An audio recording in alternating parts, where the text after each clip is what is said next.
ابھی آپ کا کچھ حصہ رہ گیا تھا نا، کون سے باب کا تھا؟ بابو القراءۃ والعرض علی المحدث، یہ حدیث بھی ہو گئی تھی، اس کے ساتھ ترجمۃ الباب بھی ہو گیا۔ تو میں بتا رہی تھی آپ کو کہ محدثین کرام کی ایک جماعت اس بات کی قائل ہے کہ قراءت علی المحدث، یعنی اس کا سمجھا دیا شاگرد استاذ کو احادیث سنائے، اور عرض علی المحدث یعنی استاذ کی مرویات کا مجموعہ استاذ کی خدمت میں پیش کریں، ٹھیک ہے جی۔ تو پھر شاگرد استاذ سے اجازت حدیث لے لے تو یہ ہے جائز نہیں۔ یہ جمہور محدثین کرام جن میں امام بخاری بھی شامل ہیں وہ کہتے ہیں کہ یہ سب جائز ہے اور سب کا درجہ مساوی ہے، کما سبق ذالک تفصیلا۔ تو ترجمۃ الباب کی تائید میں امام بخاری رحمۃ اللہ علیہ نے سب سے پہلے زمام بن ثعلبہ والی روایت پیش کی ہے۔ تو حضرت زمام رضی اللہ تعالیٰ عنہ نے آپ صلی اللہ علیہ وسلم سے عرض کیا کہ اللہ تعالیٰ نے آپ کو نمازوں کی ادائیگی کے بارے میں حکم فرمایا تھا؟ تو آپ صلی اللہ علیہ وآلہ وسلم نے فرمایا ہاں۔ تو بس یہی قراءت علی الاستاذ ہے، اور حضرت زمام بن ثعلبہ رضی اللہ تعالیٰ نے یہی روایت اپنی قوم سے جا کر بیان کی۔ تو امام بخاری رحمۃ اللہ علیہ نے پھر امام مالک کا استدلال بھی بطور تائید کے پیش کیا۔ وہ فرماتے ہیں کہ جب بائع مشتری یا دائن مدیون کی ایک دستاویز لکھی جاتی ہے تو اس میں متعاقدین کے معاملہ کی تفصیل لکھ کر گواہوں کے نام لکھ دیے جاتے ہیں۔ تو یہ دستاویز جب لکھی جاتی ہے، مکمل ہو جاتی ہے، تو متعاقدین اور گواہوں کی یہ تحریر سنا دی جاتی ہے۔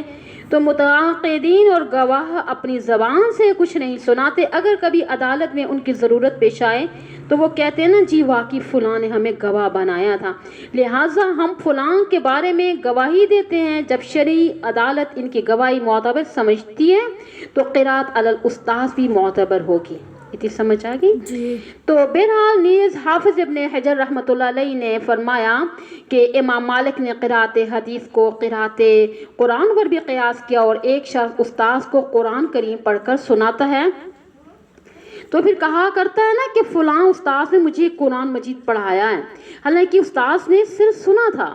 تو حاکم رحمۃ اللہ علیہ نے علوم الحدیث میں مطرف سے نقل کیا کہ میں 17 سال امام مالک رحمۃ اللہ علیہ کی خدمت میں رہا، میں نے کبھی نہیں دیکھا کہ وہ تلامذہ کو معطا پڑھ کر سناتے ہوں، بلکہ تلامذہ ہی پڑھ کر سناتے تھے۔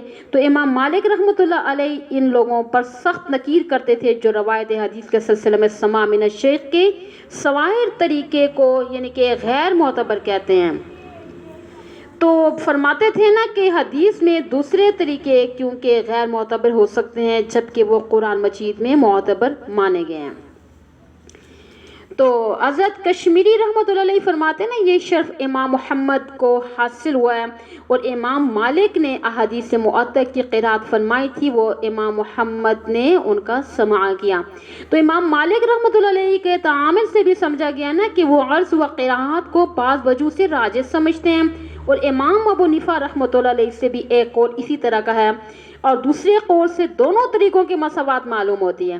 اور کچھ حضرات نے یہ تطبیق بھی دی ہے کہ اگر استاذ حدیث اپنی یاد سے زبانی احادیث سنا رہا ہے تو تحدیث راجع ہے، اور اگر کتاب سامنے ہے تو عرض و قراءت کی صورتیں راجع ہیں۔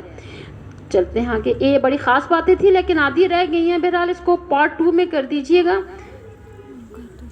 حدثنا محمد بن سلام، سند سے میں آگے پڑھتی ہوں، ہم سے عبید اللہ بن موسیٰ سفیان کے واسطے سے بیان کیا۔ وہ کہتے ہیں جب محدث کے سامنے پڑھا ہو تو حدثنی کہنے میں کچھ حرج نہیں ہے۔ بخاری کہتے ہیں کہ میں نے ابو عاصم سے سنا کہ وہ مالک اور سفیان سے نقل کرتے تھے کہ عالم کو پڑھ کر سنانا اور عالم کا خود پڑھنا دونوں برابر ہیں۔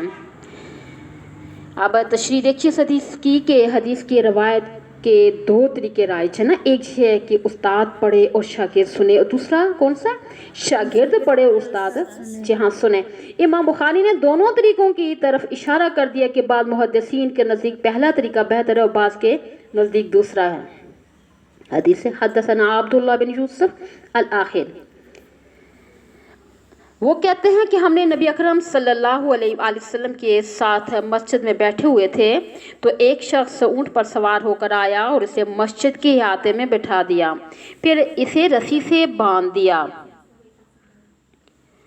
تو اس کے بعد پوچھنے لگا کہ میں محمد صلی اللہ علیہ وسلم ان میں سے کون ہے؟ نبی اکرم صلی اللہ علیہ وسلم صحابہ کے درمیان تکیہ لگائے بیٹھے تھے۔ اس پر ہم نے کہا کہ یہ صاحب سفید رنگ جو تکیہ لگائے ہوئے ہیں۔ تو اس شخص نے کہا کہ اے عبد المطلب کے بیٹے، نبی صلی اللہ علیہ وآلہ وسلم نے فرمایا ہاں کہو تو میں جواب دوں گا۔ تو اس پر اس نے کہا کہ میں آپ سے کچھ پوچھنے والا ہوں اور اپنے سوالات میں ذرا شدت سے کام لوں گا، تو آپ صلی اللہ علیہ وآلہ وسلم میرے اوپر کچھ ناراض نہ ہو۔ تو آپ صلی اللہ علیہ وآلہ وسلم نے فرمایا پوچھو جو تمہاری سمجھ میں آئے۔ تو وہ بولا کہ میں آپ صلی اللہ علیہ وسلم کو اپنے رب کی اور آپ سے پہلے لوگوں کے رب کی قسم دیتا ہوں، سچ بتائیے کیا اللہ نے آپ صلی اللہ علیہ وسلم کو تمام لوگوں کی طرف اپنا پیغام پہنچانے کے لیے بھیجا ہے؟ تو آپ صلی اللہ علیہ وسلم نے فرمایا اللہ جانتا ہے، ہاں یہی بات ہے۔ پھر اس نے کہا کہ میں آپ صلی اللہ علیہ وآلہ وسلم کو اللہ کی قسم دیتا ہوں، بتائیے کہ اللہ نے آپ صلی اللہ علیہ وسلم کو دن رات میں 5 نمازیں پڑھنے کا حکم دیا ہے؟ تو آپ صلی اللہ علیہ وسلم نے فرمایا اللہ جانتا ہے، ہاں یہی بات ہے۔ کہ پھر وہ بولا میں آپ کو اللہ کی قسم دیتا ہوں، بتلائیے کیا اللہ تعالیٰ نے سال میں یعنی اس رمضان کے مہینے کے روزے رکھنے کو حکم دیا ہے؟ تو آپ صلی اللہ علیہ وآلہ وسلم نے فرمایا اللہ جانتا ہے۔ تو ہاں یہی بات ہے۔ پھر وہ بولا آپ صلی اللہ علیہ وسلم کو اللہ کی قسم دیتا ہوں، کیا اللہ تعالیٰ نے آپ صلی اللہ علیہ وسلم کو یہ حکم دیا ہے کہ ہمارے مالداروں سے صدقہ لے کر ہمارے غرباء کو تقسیم کریں؟ آپ صلی اللہ علیہ وسلم نے فرمایا اللہ جانتا ہے۔ تو ہاں یہی بات ہے۔ اس پر اس شخص نے کہا جو کچھ اللہ کی طرف سے احکام آپ لے کر آئے ہیں تو ان میں ایمان لایا، میں ان پر ایمان لایا، اور میں اپنی قوم کا جو پیچھے رہ گئی یہ ارجی ہوں، میں زمام ہوں، ثعلبہ کا لڑکا بنی سعد بن بکر کے بھائیوں میں سے ہوں، یعنی ان کی قوم سے ہوں۔ اس حدیث کو موسیٰ اور علی بن عبد الحمید نے بیان کیا، انہوں نے ثابت نے انس سے، اور حضرت انس رضی اللہ تعالیٰ رسول اللہ صلی اللہ علیہ وسلم سے روایت کرتے ہیں۔ حدیث الباب میں جس رجل کا ذکر ہے تشریح بتا رہی ہوں حدیث کی، یعنی اس کا نام کیا ہے بولے ہم سماع بن ثعلبہ۔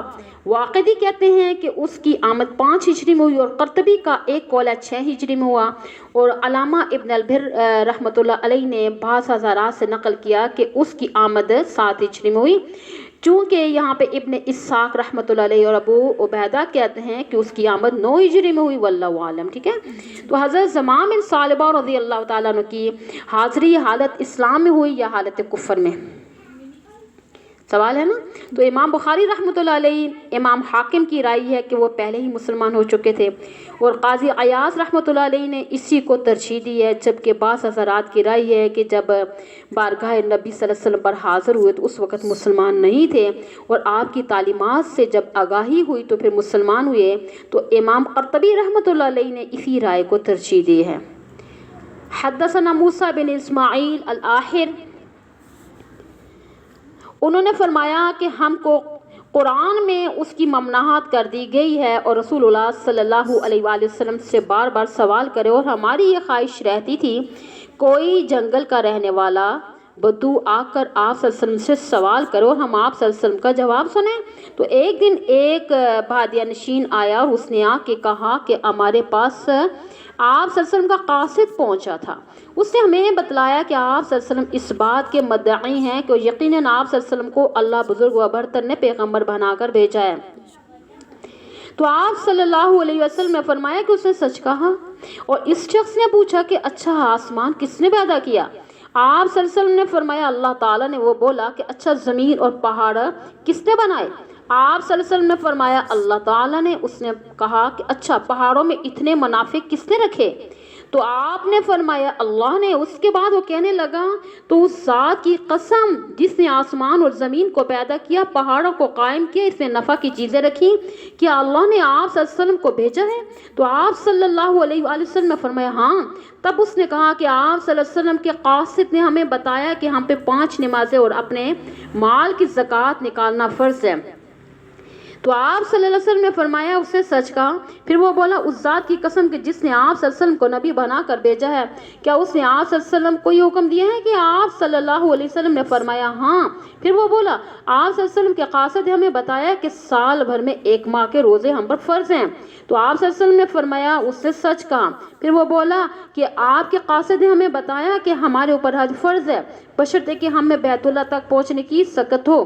آپ نے فرمایا اس سے سچ کہا۔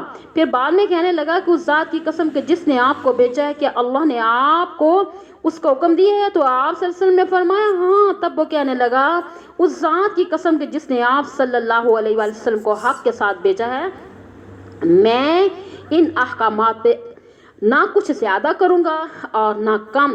اس پر آپ صلی اللہ علیہ وآلہ وسلم نے فرمایا اگر یہ سچا ہے تو یقیناً جنت میں جائے گا۔ فَأَنَحُوهُ فِي الْمَسْجِدِ، جہاں سے دیکھیے کہ میں نے اپنا اونٹ مسجد میں بٹھا دیا۔ ملا ہے جی۔ اس سے مالکیہ نے استدلال کیا کہ جن جانوروں کا گوشت حلال ہے اور ان کے بول و براز نجس نہیں ہیں، لیکن اس سے مالکیہ کا استدلال اس لیے درست نہیں۔ روایت میں بظاہر یعنی تسامح ہو رہا ہے کہ بٹھلایا تو مسجد کے باہر والے حصے میں ہوگا، مگر چونکہ وہ حصہ تو مسجد سے متصل تھا اس لیے فی المسجد کہہ دیا۔ اور حافظ ابن حجر رحمۃ اللہ علیہ نے فتح الباری میں لکھا ہے نا کہ یہاں سے استدلال اول تو اس لیے درست نہیں ہے کہ صرف احتمال ہے اس کا وہ اونٹ پیشاب وغیرہ کر دیتا، تو لیکن اگر یعنی کر دینا تو ثابت نہیں ہے۔ اور دوسرا یہ ہے کہ ابو نعیم کی روایت میں اس طرح آیا ہے کہ وہ بدوی مسجد کے پاس پہنچا اور اونٹ کو بٹھا دیا، اس کو باندھا اور پھر خود مسجد میں داخل ہو۔ تو معلوم ہوا کہ اونٹ کے ساتھ مسجد میں داخل نہیں ہوا۔ اس سے بھی صریح حدیث سے ابن عباس رضی اللہ تعالیٰ عنہ کی ہے جو مسند احمد و حاکم ہے، اس نے اپنا اونٹ مسجد کے دروازے پہ بٹھا دیا اور باندھا، پھر مسجد میں داخل ہوا۔ ٹھیک ہے، تو امام ابو حنیفہ اور امام شافعی رحمہ اللہ تعالیٰ کے مذہب میں معقول اللحم جانوروں کے بول اور براز نجس ہیں، جبکہ امام مالک رحمۃ اللہ علیہ اور امام احمد بن حنبل رحمۃ اللہ علیہ کے نزدیک جی پاک ہے۔ آگے باب ہے ما یذکر فی المناولۃ و کتاب اہل العلم بالعلم الی البلدان، مناولہ کا بیان اور اہل علم کا علمی باتیں لکھ کر دوسرے شہروں کی طرف بھیجنا۔ وقال انس نسخ عثمان الآخر، حضرت انس رضی اللہ تعالیٰ نے فرمایا حضرت عثمان رضی اللہ تعالیٰ نے مصاحف یعنی قرآن لکھوا دیا اور انہیں چاروں طرف بھیج دیا۔ اور عبداللہ بن عمر، یحییٰ بن سعید اور امام مالک کے نزدیک یہ ہے کہ یہ کتابت جائز ہے، اور بعض اہل اجاز نے مناولہ پر رسول اللہ صلی اللہ علیہ وسلم کی حدیث سے استدلال کیا ہے جس میں آپ نے امیر لشکر کے لیے خط لکھا، پھر قاصد سے فرمایا ہے کہ جب تک تم فلاں فلاں مقام پر نہ پہنچ جاؤ تو اس خط کو نہ پڑھنا۔ پھر جب وہ اس جگہ پہنچ گئے تو اس خط کو لوگوں کے سامنے پڑھا اور جو آپ صلی اللہ علیہ وسلم کا حکم تھا وہ انہیں بتلایا۔ جی دیکھیں کہ گزشتہ باب میں امام بخاری نے قراءۃ علی المحدث اور عرض علی المحدث کی صورتیں بیان فرمائی تھی نا، تو آپ اس باب میں اس کی مثل 2 مزید صورتیں بیان فرمائی ہیں۔ ان میں سے ایک صورت یہ ہے مناولہ کی، اور دوسری صورت کون سی ہے؟ مکاتبہ کی۔ اور مناولہ مکاتبہ کی تعریفات میں نے آپ کو ڈیٹیل سے بتا دی تھی پچھلے باب میں، ٹھیک ہے جی۔ وقال انس نسخ عثمان المصاحف، اس میں دیکھیے کہ امام بخاری رحمۃ اللہ علیہ نے مناولہ مکاتبہ کے جواز کے لیے حضرت عثمان رضی اللہ تعالیٰ کے مصاحف بیچنے کے بطور دلیل پیش کیے، یعنی حضرت انس کی مذکورہ تعلیق کو امام بخاری رحمۃ اللہ علیہ نے کتاب المناقب اور فضائل القرآن میں جمالاً تفصیلاً ذکر کیا ہے۔ یعنی اس روایت کا خلاصہ یہ ہے کہ حضرت حذیفہ بن یمان رضی اللہ تعالیٰ عنہ نے جو آرمینیا اور آذربائیجان کے علاقوں میں جہاد میں شریک تھے، یہ دیکھا کہ لوگ قرآن کریم کی تلاوت میں اختلاف کر رہے ہیں تو اس سے شدید فتنے کا اندیشہ ہے، تو وہ حضرت عثمان رضی اللہ تعالیٰ عنہ کے پاس حاضر ہوئے اور اپنا اندیشہ ان کے سامنے ظاہر کیا۔ تو حضرت عثمان رضی اللہ تعالیٰ عنہ نے معاملہ کی اہمیت کو سمجھتے ہوئے حضرت حفصہ رضی اللہ تعالیٰ عنہ سے ان کا نسخہ منگوایا اور کہا کہ ہم نقل کر کے واپس کر دیں گے۔ تو اس کے بعد حضرت زید بن ثابت رضی اللہ تعالیٰ، حضرت عبداللہ بن زبیر، حضرت سعید بن وقاص اور حضرت عبد الرحمن بن حارث بن ہشام رضی اللہ تعالیٰ عنہم کو نسخ مصاحف کا حکم دیا۔ فرمایا کہ جہاں باقی تینوں حضرات کا حضرت زید بن ثابت رضی اللہ تعالیٰ سے اختلاف ہو جائے وہاں قریش کی بات کو ترجیح ہوگی، کیونکہ قرآن مجید قریش کی زبان پر اترا ہے، اور نقل مصاحف کا مکمل ہونے کے بعد حضرت حفصہ رضی اللہ تعالیٰ عنہ کا نسخہ ان کو لوٹا دیا گیا۔ جو نسخے نقل کرائے تھے وہ نسخے اطراف سلطنت کی طرف روانہ کر دیے گئے۔ تو بعض آگے چلتی ہوں میں دیکھیے کہ حضرت عثمان رضی اللہ تعالیٰ نے کتنے نسخے تیار کرائے تھے، یہ میں آپ کو ذرا سمجھانا چاہ رہی ہوں۔ دیکھیے بعض کہتے ہیں نا کہ 4 اور بعض کتنے کہتے ہیں کہ 5۔ ابن ابی داؤد رحمۃ اللہ علیہ نے ابو حاکم سجستانی سے نقل کیا ہے کہ کل 7 نسخے تیار کرائے تھے۔ تو ایک مکہ مکرمہ بھیجا گیا تھا، ایک شام، ایک یمن، ایک بحرین، ایک بصرہ، ایک کوفہ بھیجا گیا تھا، جبکہ ایک نسخہ انہوں نے اپنے پاس مدینہ منورہ میں رکھا۔ معلوم ہوا کہ جو طریقہ قرآن کے بارے میں معتبر ہے وہ حدیث کے بارے میں بھی تو معتبر ہونا چاہیے۔ ورا عبداللہ بن عمر و یحییٰ بن سعید و مالک ذالک جائز۔ علامہ کرمانی رحمۃ اللہ علیہ فرماتے ہیں نا، یہاں عبداللہ بن عمر بن حفص بن عاصم بن عمر بن خطاب عمری مدنی مراد ہیں۔ تو علامہ عینی رحمۃ اللہ علیہ بھی اسی کے قائل ہے، لیکن ابن حجر رحمۃ اللہ علیہ فرماتے ہیں پہلے میں بھی عبداللہ بن عمر عمری سمجھتا رہا، پھر تحقیق سے معلوم ہوا کہ عمری کے علاوہ کوئی اور ہے، تو لہٰذا یہ عبداللہ بن عمر بن خطاب رضی اللہ تعالیٰ بھی ہو سکتے ہیں اور عبداللہ بن عمر بن عاص رضی اللہ تعالیٰ بھی ہو سکتے ہیں۔ واحتج بعض اہل الحجاز فی المناولۃ فی بحدیث نبی صلی اللہ علیہ وسلم حیث کتب الامیر السرشہ۔ اس سے امام بخاری رحمۃ اللہ علیہ مناولہ و مکاتبہ کو ثابت کر رہے ہیں۔ اب اس سریہ سے کون سا واقعہ ہے؟ یعنی سن 2 ہجری میں حضرت عبداللہ بن جاش رضی اللہ تعالیٰ کو حضور صلی اللہ علیہ وسلم نے ایک سریہ کا امیر بنا کر بھیجا تھا نا، الامیر السرشہ کا بتا رہی ہوں، یعنی ان کو خط لکھ دیا اور فرمایا کہ جب تم مدینے سے 2 منزل دور ہو جاؤ تو اس خط کو کھول کر اپنی جماعت کو سنانا۔ اس خط میں تحریر تھا کہ تم لوگ بطن نخلہ چلے جاؤ اور قریش کی خبر کی تحقیق کر کے لاؤ۔ تو اس خط کو حضور صلی اللہ علیہ وسلم نے مدینے سے باہر کھولنے کا حکم اس لیے دیا کہ کہیں منافقین یعنی اس کی خبر قریش کو نہ دے دیں، اور اگر قریش کو خبر ہوگی تو وہ لڑائی کی تیاری شروع کر دیں گے۔ تو الغرض حضرت عبداللہ بن جہش رضی اللہ تعالیٰ نے وہ خط چھا کے صحابہ اکرام رضی اللہ تعالیٰ علیہم اجمعین کو سنایا اور ان لوگوں نے اس کو مانا۔ اس سے معلوم ہوا کہ مناولہ و مکاتبہ صحیح اور معتبر ہیں۔ حدثنا اسماعیل بن عبداللہ الاخی، اسماعیل بن عبداللہ نے ہم سے بیان کیا اور ابراہیم بن سعد نے صالح کے واسطے سے روایت کیا، اور انہوں نے ابن شہاب سے اور انہوں نے عبیداللہ بن عتبہ بن مسعود رضی اللہ تعالیٰ سے نقل کیا، رسول اللہ صلی اللہ علیہ وآلہ وسلم نے ایک شخص کو اپنا ایک خط دے کر بھیجا اور اسے یہ حکم دیا کہ اسے حاکم بحرین کے پاس لے جائے۔ بحرین کے حاکم نے وہ خط کسریٰ کون ہے، شاہ ایران کے پاس بھیج دیا۔ تو جس وقت اس نے وہ خط پڑھا تو اسے چاک کر ڈالا۔ راوی کہتے ہیں میرا خیال ہے کہ ابن مسیب نے اس کے بعد مجھ سے کہا کہ اس واقعے کو سن کے رسول اللہ صلی اللہ علیہ وسلم نے اہل ایران کے لیے بددعا کی کہ وہ بھی چاک شدہ خط کی طرح ٹکڑے ٹکڑے ہو کر فضا میں منتشر ہو جائیں۔ تشریح ہے جی حدیث کی، جس طرح دیکھیں کہ حضور صلی اللہ علیہ وآلہ وسلم نے صلح حدیبیہ کے بعد قیصر کے پاس خط ارسال کیا تھا، اسی طرح دیگر بادشاہوں کو بھی خطوط لکھے تھے۔ ایک خط کسریٰ کے پاس ارسال فرمایا تھا اور بعض تو فوراً مسلمان ہوئے اور بعض نے خط کا انتہائی احترام کیا، جیسے ہرقل، کیا کہتے ہیں ہرقل، ہرقل، یعنی اس لیے آپ صلی اللہ علیہ وسلم نے خط مبارک کو چاندی کی نلکی میں بند کر کے ہاتھی دانت کے ڈبہ میں رکھا اور پھر اپنے خزانہ میں محفوظ کر دیا۔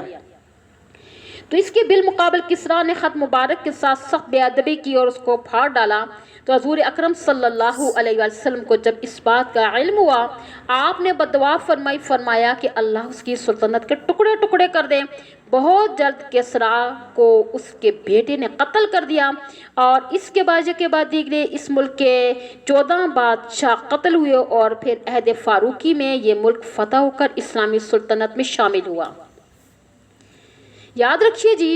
اب دیکھیں حدیث پاک میں جس رجل کا ذکر ہے نا اس کا نام حضرت عبداللہ بن حذافہ سہمی رضی اللہ تعالیٰ عنہ ہے. یہ سابقین اولین میں سے تھے اور بدری صحابی تھے. اور عظیم بحرین سے مراد منذر بن ساوا ہے اور کسرا سے مراد پرویز بن ہرمز بن نوشیروان ہے. امام بخاری رحمۃ اللہ علیہ نے اس حدیث اور اس سے اگلی حدیث کو ذکر کر کے مکاتیب کے معتبر ہونے کی دلیل پیش کی ہے. حدثنا محمد بن مقاتل الاحر، ہم سے ابو الحسن محمد بن مقاتل نے بیان کیا. انہوں نے فرمایا کہ رسول اللہ صلی اللہ علیہ وسلم نے کسی بادشاہ کے نام دعوت اسلام دینے کے لیے خط لکھا یا لکھنے کا ارادہ کیا تو آپ سے کہا گیا وہ بغیر مہر کا خط نہیں پڑھے، یعنی نہیں پڑھتے، یعنی بغیر مہر کے خط کو مستند نہیں سمجھتے. تب آپ نے چاندی کی انگوٹھی بنوائی جس میں محمد رسول اللہ کندہ تھا، اور گویا میں آج بھی آپ کے ہاتھ میں اس کی سفیدی دیکھ رہا ہوں. تو شعبہ راوی حدیث کہتے ہیں کہ میں نے قتادہ سے پوچھا یہ کس نے کہا کہ اس پر محمد رسول اللہ کندہ تھا؟ انہوں نے جواب دیا انس رضی اللہ تعالیٰ نے. باب ہے من قعد حیث ینتہی بہ المجلس، وہ شخص جو مجلس کے آخر میں بیٹھ جائے. ومن رآ فرجۃ فی الحلقۃ فجلس فیہا، وہ شخص جو درمیان میں جہاں جگہ دیکھے تو بیٹھ جائے. آج بخاری ثانی میں صبح پڑھا تھا نا اس کا سارا آپ نے جی. تو بہرحال ما قبل سے مناسبت و مقصود ترجمہ. حافظ ابن حجر رحمۃ اللہ علیہ فرماتے ہیں کتاب العلم میں اب تک جتنے ابواب ذکر کیے گئے ہیں ان کا سب کا تعلق عالم سے ہے، اور لہٰذا اب مصنف رحمۃ اللہ علیہ متعلم کے ابواب شروع فرما رہے ہیں. دیکھیے کہ آواز عالم بلند کرتا ہے، امتحان کے طور پہ مسائل عالم پوچھتا ہے، وہی حدثنا اخبرنا کہتا ہے، اسی کے سامنے تلمیذ پڑھتا ہے، وہی علی وجہ المناولہ اپنی روایات دیتا ہے، اور وہی کسی کے لیے اپنی روایات لکھتا ہے. اور اب اس باب میں ادب طالب بیان کر دیا، وہ جب مجلس درس میں آئے تو جہاں مجلس ختم ہو رہی ہو وہاں بیٹھ جائے، اگر بیچ میں کہیں کشادگی اور گنجائش ہو تو وہاں بیٹھ جانے میں کوئی مذائقہ نہیں ہے. امام بخاری رحمۃ اللہ علیہ نے اس باب میں طالب علم کے لیے استاد کی مجلس میں حاضر ہونے کے دو ادب بتلائے ہیں. ایک یہ ہے کہ اگر استاد کی مجلس میں مجمع زیادہ ہو تو جہاں جگہ ملے تو بیٹھ جائے، اور اگر استاد کے قریب بیٹھنے کی خواہش ہو تو پہلے آیا کرے. تو دوسرا ادب یہ بتلایا جا رہا ہے کہ اگر پہلے سے بیٹھنے والے اس طرح بیٹھے ہوں کہ اگلی یعنی کہ صف میں یا درمیان میں جگہ خالی ہو تو بعد میں آنے والے پھاند کر آگے جا سکتے ہیں، اگرچہ گردنیں پھلانگنے سے منع کیا گیا ہے، مگر یہ اس لیے جائز ہے کہ پہلے سے بیٹھنے والوں نے خود ہی آگے جگہ چھوڑی ہو. ٹھیک ہے. حدثنا اسماعیل قال حدثنی، ہم سے اسماعیل نے بیان کیا، ان سے مالک نے اسحاق بن عبداللہ بن ابی طلحہ کے واسطے سے ذکر کیا. ابو مرہ مولا عقیل بن ابی طالب نے انہیں ابو واقد اللیثی سے خبر دی ہے کہ ایک مرتبہ رسول اللہ صلی اللہ علیہ وآلہ وسلم مسجد میں تشریف رکھتے تھے. وہ لوگ آپ کے پاس بیٹھے تھے، 3 آدمی آئے، ان میں سے 2 رسول اللہ صلی اللہ علیہ وسلم کے سامنے پہنچ گئے اور ایک چلا گیا. راوی کہتے ہیں کہ پھر وہ دونوں رسول اللہ صلی اللہ علیہ وسلم کے سامنے کھڑے ہو گئے، اور اس کے بعد ان میں سے ایک نے جب مجلس میں ایک جگہ کچھ گنجائش دیکھی تو وہاں بیٹھ گیا، دوسرا اہل مجلس کے پیچھے بیٹھ گیا، تیسرا جو تھا وہ لوٹ گیا جب رسول اللہ صلی اللہ علیہ وسلم اپنی گفتگو سے فارغ ہوئے. صحابہ سے فرمایا کیا تمہیں 3 آدمیوں کے بارے میں نہ بتاؤں؟ سنو. ان میں سے ایک نے اللہ سے پناہ ڈھونڈی، اللہ نے اسے پناہ دی. دوسرے کو شرم آئی، اللہ بھی اس سے شرمائے. تیسرے شخص نے منہ موڑا تو اللہ نے بھی اس سے منہ موڑ لیا. تو دیکھیں مختصر حالات ابی واقد اللیثی رضی اللہ تعالیٰ کی، یہ آپ کو تو شروحات میں بھی مل جائیں گی، کہتی ہوں تو بتا دیتی ہوں. ہیں بتا دوں؟ اچھا جی.